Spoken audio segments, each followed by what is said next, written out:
Bonjour et bienvenue dans Tu as ta place, le podcast de l'UIMM. Dans ce podcast, nous allons découvrir des histoires inspirantes, des témoignages de femmes passionnées qui prennent des initiatives, qui innovent et surtout qui contribuent activement à la transformation de notre industrie. Aujourd'hui, nous allons écouter Maëva. Elle est technicienne méthode en tournage, fraisage, mais aussi médaillée d'excellence aux WorldSkills. Et elle a trouvé sa place dans l'industrie. Maëva, pour commencer, est-ce que tu peux nous dire ce que sont les WorldSkills ? Les WorldSkills, c'est une compétition d'environ 70 métiers qui se passe en 3 grosses étapes. Donc les sélections régionales qui se sont déroulées il y a moins d'un mois dans le cadre de la Nouvelle-Aquitaine. Il y a un an après, les sélections nationales où si on est premier, deuxième ou troisième, on peut intégrer l'équipe de France. Et une fois qu'on est dans l'équipe de France, on a les internationaux ou les européens.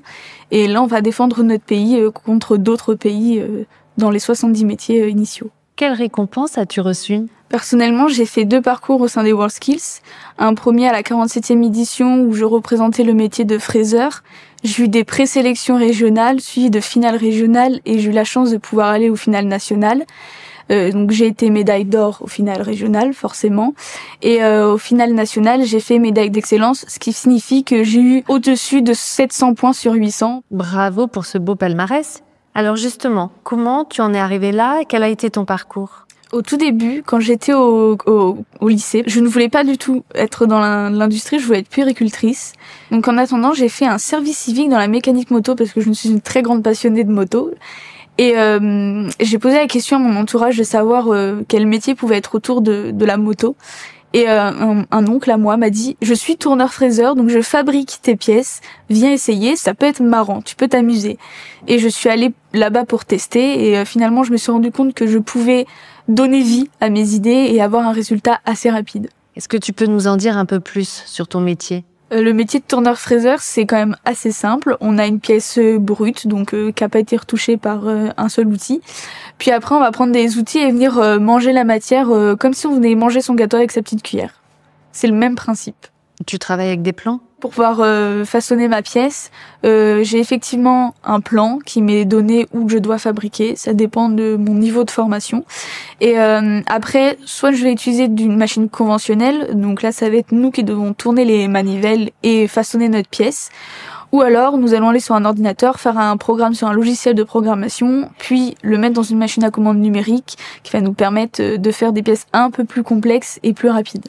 Comment se sont passés tes premiers pas dans le secteur ? Quel accueil as-tu reçu en tant que femme ? Personnellement, dans mon expérience sur la mécanique moto, j'ai pas été très bien accueillie par les élèves, on va dire. Vu que j'étais une femme, ils se disaient que j'étais pas capable de les aider pour redémarrer la moto, faire la mécanique. Mais j'avais un maître d'apprentissage super qui, lui, ne doutait pas de ma place.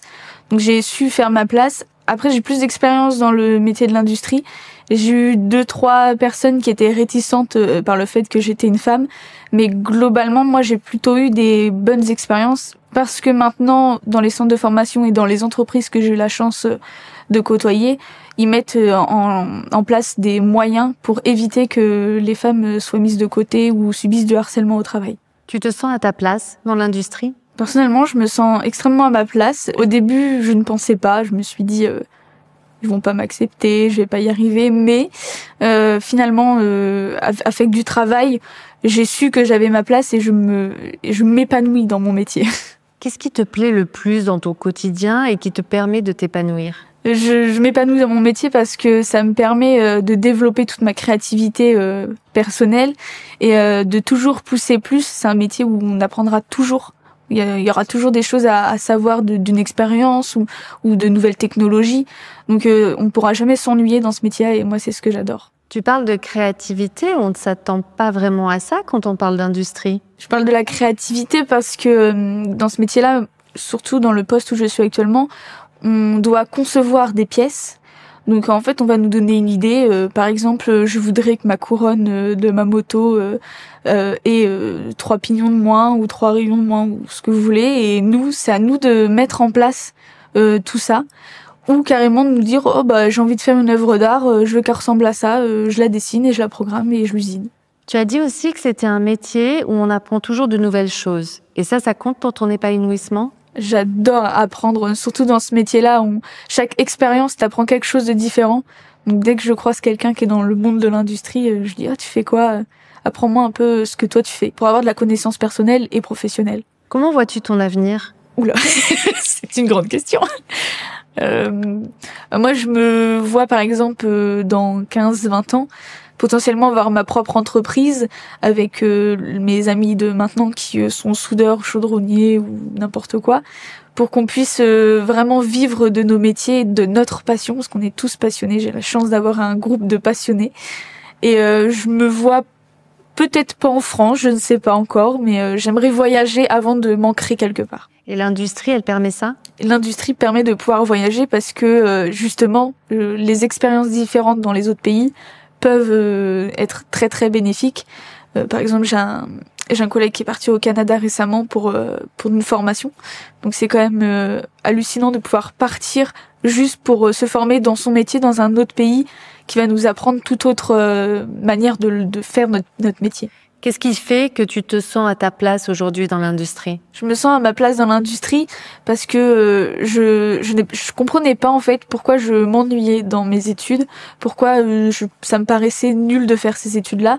Je suis rentrée dans l'industrie et là ça m'a intéressée. Le soir, je travaillais jusqu'à minuit. Donc je savais que c'est ce qui me plaisait, que c'est ce que je voulais faire toute ma vie, parce que ça me permet moi de m'épanouir intellectuellement. Malgré qu'on dise que l'industrie c'est pas très intellectuel, c'est faux. L'industrie c'est très intellectuel. Il y a beaucoup de connaissances à acquérir et j'adore prendre les connaissances des professeurs, des employés, des patrons, tout ça. J'adore apprendre en fait. Et dans l'industrie c'est que ça. Donc c'est pour ça que je trouve que j'ai ma place. Qu'est-ce que tu dirais aujourd'hui à une jeune fille qui voudrait faire la même chose que toi? Je dirais à une jeune fille d'oser aller regarder autre part que dans les chemins classiques. L'industrie pour une femme n'est pas un chemin classique, mais il faut y aller parce qu'on peut s'épanouir totalement dans des métiers qu'on ne pense pas. Donc faut oser ouvrir les portes, oser se dire ok, c'est pas forcément un métier pour moi, mais je peux le faire. Ce sont des métiers où la demande est forte, donc on est assuré de trouver un travail et ça c'est pas négligeable non plus aujourd'hui. Dans les postes de tourneur-fraiseur, il y a beaucoup de demandes parce que c'est un savoir-faire qu'on a un tout petit peu perdu en France. Du coup, toutes les personnes partent à la retraite et ne sont pas forcément remplacées par la jeunesse. Parce que on a toujours ces a priori sur c'est un monde sale, c'est pas fait pour les femmes, c'est pas fait pour ceux qui peuvent pas porter, alors que c'est totalement faux. Maintenant on a des ponts qui portent les pièces, nos machines elles sont plus grandes que notre maison, donc on peut très bien aller partout même si on est en situation de handicap. Donc oui, maintenant ça recherche beaucoup. Faut pas hésiter à se questionner, à aller voir des centres de formation pour qu'ils nous expliquent. Parce que ce n'est pas que le métier de tourneur-fraiseur qui est concerné, c'est les métiers en général dans l'industrie qui en cherchent beaucoup. Est-ce que le fait de participer aux World Skills, c'est une façon de montrer au plus grand nombre de quoi tu es capable? Ça me tient à cœur de montrer que je suis capable parce que quand on t'a refusé tes études alors que tu avais quand même un très bon niveau au collège, lycée, tu te dis en fait je suis juste pas capable de faire ce que je veux faire. Donc c'est aussi personnel et dans ma famille j'ai eu beaucoup de personnes qui pensent que si par exemple on n'a pas 20 on n'est pas bon, alors que c'est faux. Donc du coup c'est aussi pour prouver à ma famille tenez, vous ne pensiez pas capable, et voilà qui je suis complètement capable de faire mon métier et encore mieux que vous. L'industrie c'est un peu une revanche pour toi? L'industrie est une revanche pour moi, oui, parce que j'ai vraiment trouvé un métier qui me passionne et qui me permet de dire je suis capable de faire ça. Ça veut dire quoi, prendre sa place pour une jeune fille de 22 ans aujourd'hui? Pour moi, c'est très important de me dire, en fait, si j'ai ma place, même s'il faut que je leur prouverai, mais ils sauront que je suis pas là par hasard. Merci Maëva d'avoir partagé ton histoire et ton expérience avec nous. Comme Maëva, les femmes sont de plus en plus nombreuses à faire le choix de l'industrie. Un secteur où chacune a sa place. Vous souhaitez vous aussi découvrir toutes les voies d'accès à l'industrie pour les talents féminins? Alors rendez-vous sur tuasataplace.com.